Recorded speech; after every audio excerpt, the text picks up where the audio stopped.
1985 के बाद कोई भी दल बिहार में हिम्मत नहीं कर पाया है 243 सीट चुनाव लड़ने का। जनसुराज ने घोषणा की है 242 नहीं 243 सीट, 243 सीट लड़ा जाए।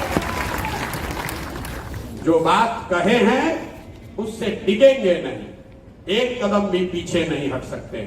बिहार बदलने का संकल्प लेकर आए हैं, 4, 5, 10, 20, 25 एमएलए बनाने नहीं आए। और जब तक ये नहीं होगा तब तक पीछे हटने वाले नहीं है। हम जब पदयात्रा शुरू किए, आप में से कई साथियों ने सुना होगा, अरे भाई कितना दिन टिकेंगे, ये तो बिजनेसमैन आदमी है, ये तो अलग अलग दल को चलाते हैं, देखते हैं। आज 2 बरस के बाद लोग यही कह रहे, ना भाई बात तो आदमी ठीक कह रहा है, अभी जुड़ नहीं रहा लेकिन बात तो ठीक कह रहा है। कुछ लोग हमको आ कहता है भैया भविष्य आप ही का है, 2025 में हो चाहे नहीं 2030 में जरूर बनेगा। लोग गुनागणित कर रहा है।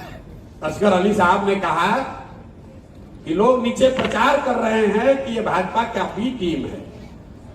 असगर जी आपने ठीक कहा, उसका काउंटर होना चाहिए, लेकिन सत्य की एक अपनी ताकत है, उसको कोई नहीं हिला सकता। अगर नहीं होता तो चाहे जितनी बार कह रहे हो कि भाजपा के बी टीम है, सबसे ज्यादा जो लोग दल छोड़कर भाग रहे हैं वो उसी लालटेन के हैं, उसी लालटेन से किरासन तेल निकला है। आपने चिट्ठी अभी पढ़ी होगी। यहाँ जो 3 दल है उसमें सबसे ज्यादा घबराहट पहले किसमें है? जिसके लालटेन से किरासन तेल निकल रहा है।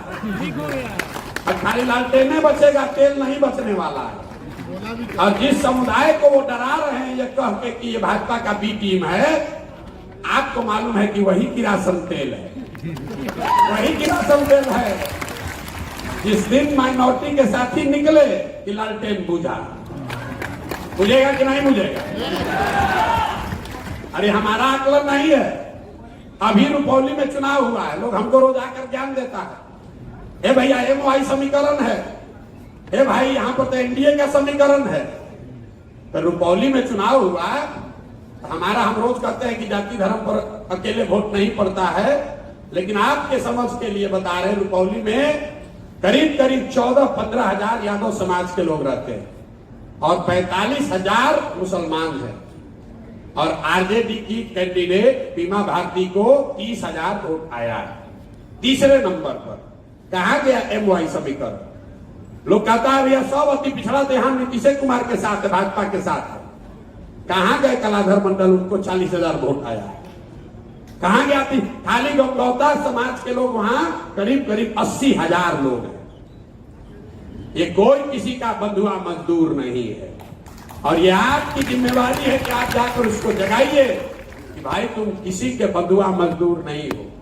जाति की प्रमुखता है, हम ये नहीं कह रहे हैं कि जाति की कोई भूमिका नहीं है, लेकिन सिर्फ जाति पर ही हर आदमी वोट देता है, इस बात को अपने दिमाग से हटाइए। ये बात आपके हमारे मन में बैठा दी गई है उन लोगों के द्वारा जो चाहता है कि कोई नया आदमी आकर प्रयास ही न करे। भाई नीतीश जी के अपने जाति के कितने लोग बिहार में रहते हैं, लालू जी के अपने जाति के कितने लोग बिहार में रहते हैं। एक आंकड़ा आपको दे रहे हैं, पूरे देश में जब भी आपको लगे कि हमारे जाति की संख्या बहुत ज्यादा होगी तभी हम राजनीति कर सकते हैं, बिहार की बात नहीं कर रहे हैं, पंचायत में, प्रखंड में, विधानसभा में, जिले में, तो आप याद रखिए कि जितने देश में मुख्यमंत्री हैं, बिहारी का नहीं, कोई ऐसा मुख्यमंत्री नहीं है जिसकी जाति की संख्या उस राज्य में सबसे ज्यादा है। यह आपका भ्रम है कि हमारा जाति का संख्या होगा तभी हम जीत सकते हैं। जाति की संख्या एक, उसमें आपको थोड़ी सुविधा हो सकती है। अगर यहां पर पीतल और सोना दोनों रख दिया जाए तो किसी जाति का कोई आदमी होगा वो हर हालत में सोना ही उठाएगा। तो जन स्वराज की ये जिम्मेवारी है कि हम अपने आचार से, विचार से, व्यवहार से, कर्म से, प्रोग्राम से हम तपे तपाए सोना की तरह बनकर दिखें, ताकि समाज का हर वर्ग हमको उठाए। और अगर समाज हमको नहीं चुन रहा है, इसका मतलब है कि कहीं ना कहीं हमारे प्रयास में, हमारे विचार में, हमारे प्रयास में कमी रह गई। इसलिए हमको आपको और बेहतर करने की जरूरत है। अगर हम सोना बनकर दिखेंगे तो कोई समाज का आदमी हमें तिरस्कार नहीं करेगा। हमने पीछे एक और बात कही कि जन सुराज हर गांव में कह रहे हैं कि जिसकी जितनी संख्या है उसको उतनी भागीदारी जन सुराज में रहेगी। जन सुराज को बनाने वाले में भी, जन सुराज को चलाने वालों में भी, जन सुराज के नेतृत्व में भी, और जन सुराज से टिकट पाकर चुनाव लड़ने वाले और जन सुराज की व्यवस्था बन जाए तो मनोनीत पदों में भी। कुछ लोगों ने सवाल उठाया कि भैया आप भी तो फिर जातीय की बात कर रहे हैं। बिल्कुल नहीं कर रहे हैं, क्योंकि ये सवाल आपसे भी पूछा जाएगा, इसलिए आपको बता रहे हैं। लोग अगर ये कहें कि प्रशांत किशोर कह रहे हैं कि जिसकी जितनी संख्या है उसको उतनी भागीदारी दी जाएगी, तो प्रशांत किशोर में और दूसरे जाति की व्यवस्था वाले बात करने वाले दलों में फर्क क्या है? फर्क ये है कि जन सुराज का ये मानना है कि हर समाज में काबिल लोग हैं और हर काबिल आदमी किसी न किसी समाज का है। अगर बांटने वाले की नियत में खोट न हो तो ये व्यवस्था, ये सामंजस्य बनाया जा सकता है कि जिसकी जितनी संख्या है उस समाज से उतने काबिल लोगों को लाकर मंच पर बैठाया जाए। किसी को ना उसकी संख्या से ज्यादा, ना किसी को कम। आप अपना हक लीजिए, दूसरे का मत मारिए। और लोग आकर हमको बताते हैं भैया ई जात वाला ही तो वोटे नहीं देगा। मेरे भाई आप हमको वो ज्ञान मत दीजिए। कुछ लोग आकर कहता है भैया यादव जी लोग हमको वोट नहीं देंगे। वोट दे या ना दे, ये किसी के माथे पर नहीं लिखा है कौन वोट देगा नहीं देगा।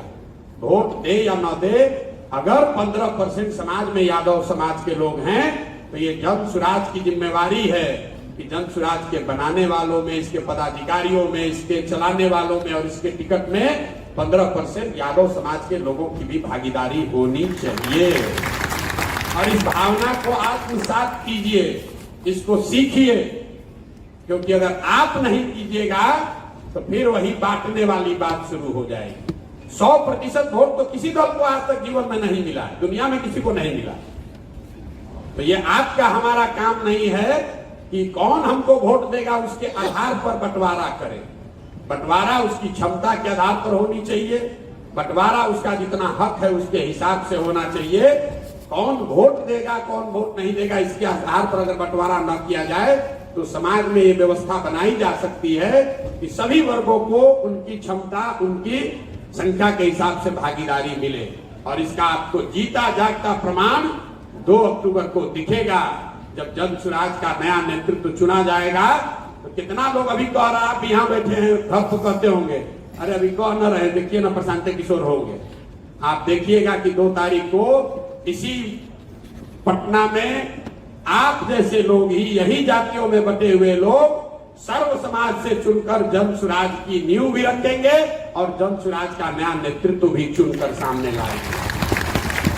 और एक बार नहीं लाएंगे, इसके संविधान में वो प्रावधान किया जा रहा है कि हर 2 वर्ष पर नया नेतृत्व चुना जाएगा। ये बात हम पहले दिन से बताते रहे। ये जो पूरा अभियान है ये महात्मा गांधी की आजादी से पहले की जो व्यवस्था थी, कांग्रेस थी, उसको पुनर्जीवित करने का अभियान है। हम लोग पढ़ते हैं, जितने लोग राजनीति सामाजिक जीवन से जुड़े हैं, पढ़ते हैं, सुनते हैं कि कांग्रेस का अधिवेशन हुआ था, वहां पर हमारे बाबूजी गए थे। कुछ लोग कहते थे हमारे दादा हमको कंधा पर ले गए थे। कांग्रेस का अधिवेशन होता था, यही जातियों में बटा हुआ समाज, यही अनपढ़ समाज, पूरे देश से लोग इकट्ठा होते थे और हर साल वो लोग बैठकर अधिवेशन में तय करते थे कि कांग्रेस का नेतृत्व कौन करेगा, किस मुद्दे पर अगले 1 साल तक आंदोलन चलेगा। महात्मा गांधी जैसे बड़े लीडर वो जीवन में सिर्फ एक ही बार कांग्रेस के अध्यक्ष बने, लेकिन उन्होंने कांग्रेस की वो मजबूत नींव रखी कि जिसमें पूरे समाज को ऐसा लगा कि जिसको भी आजादी के लड़ाई में योगदान देना है वो सोचता था कि हम कांग्रेस में अगर जुड़ गए तो आजादी के आंदोलन में जुड़ गए। तो ये प्रयास है कि जन सुराज वो व्यवस्था बने जिसमें बिहार के हर आदमी को लगे कि हम जन सुराज में जुड़ गए तो बिहार में विकास की यात्रा में जुड़ गए, बिहार से गरीबी को खत्म करने के प्रयास में जुड़ गए। ये बनाने के लिए चले हैं।